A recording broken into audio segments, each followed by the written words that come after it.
everybody, Mailman here from Go Productions, back on the Coyote 6.5 Grindle. My other one, I have a ATN XSight LTV on this one, 5x15.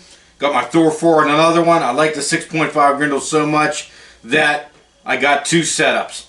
Went out 165 yards, sighted in, one shot zero, put that second shot right in that letter on that target for me, and we're going out with that combination of night vision with that thermal scanner. That budget combination I talk about, man, it's a great combination to get you out there started with coyotes or hogs, because you can scan with that thermal scanner and you can shoot with that night vision. We're going to jump right into a hunt. I'm going to go in depth how I called during breeding season now. Got those 4 the other night, tried that section, had some calls pretty far off, high response, drove over there, set up. I'm set up in an area, we're going to throw some pictures up real quick.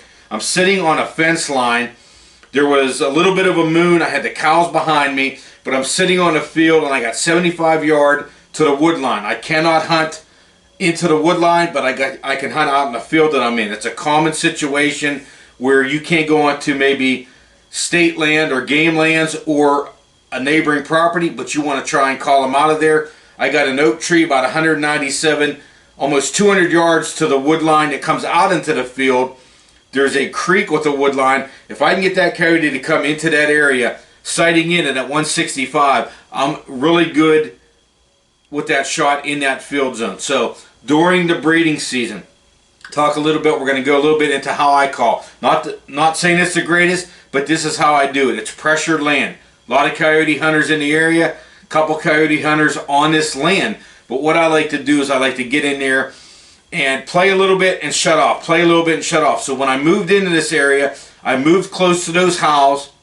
I don't know exactly where I was at, but when I first get there, I'm going to program, and I reprogram now for breeding season. I will reprogram my remote. Coyote whines and whimpers. Either one of those, I start out with it, maybe at 4, maybe at 5, bump it up. Any close coyote I want to bring in. Males are looking for the females. Females are defending their territory. Start out with that. Next, I go into lonely female howl. I want the females to come in there. You're in my territory. I want the males come looking for that female. So I let that out there. Automatically, right at the 75 yard line, I got 2 to 3 answering me, but they're back in the woods a little bit farther.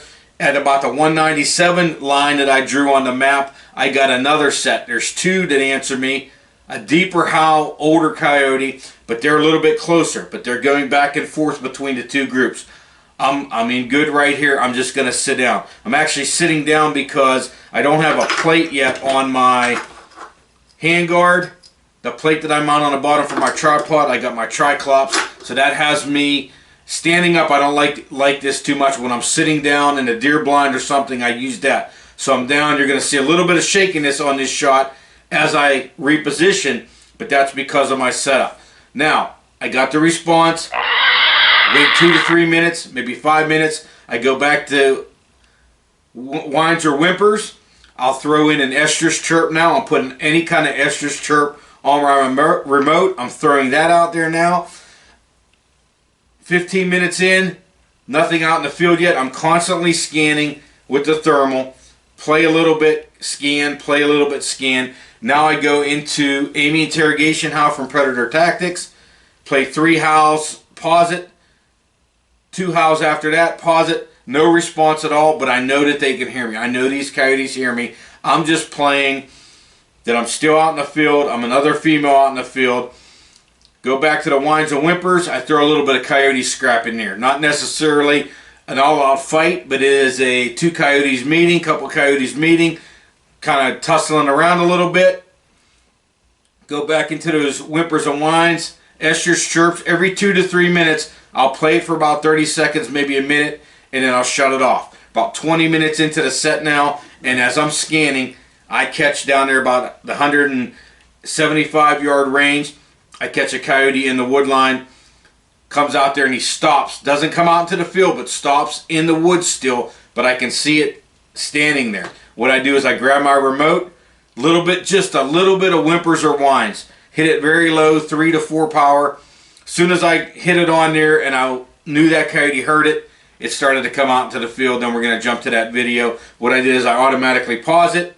I got a crosswind on me. So we're looking at the 75 and the 197. The crosswind is going out into the field. That female tries to get down there downwind.